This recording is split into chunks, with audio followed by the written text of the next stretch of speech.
नादिया एक छोटी सी बच्ची थी जो गांव से शहर आई थी काम की तलाश में। उम्र सिर्फ 12 साल, लेकिन वक्त से पहले बड़ी हो चुकी थी। एक अमीर घराने ने उसे नौकरानी के तौर पर रख लिया। शुरू में वादा किया गया कि उसे अच्छी तनख्वाह, खाना और तालीम दी जाएगी, मगर हकीकत बिल्कुल मुख्तलिफ निकली। घर की मालकिन हर वक्त उस पर चीखती, जरा सी गलती पर मारती और कई बार खाना भी ना देती।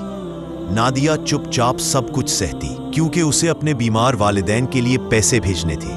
किसी से शिकायत करती तो डांट पड़ती, अगर ज्यादा बोली तो गांव वापस भेज देंगे। एक दिन नादिया के हाथ से एक कीमती बर्तन टूट गया।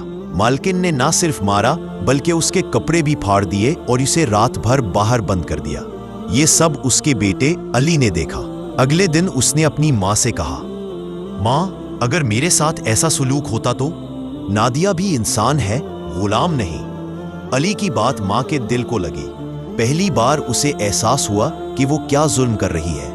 उसने नादिया से माफी मांगी, उसे स्कूल में दाखिल करवाया और वादा किया कि अब वो उसे बेटी की तरह रखेगी। सबक: कमजोर पर जुल्म करना ताकत नहीं, जुल्म के खिलाफ आवाज उठाना असल बहादुरी है।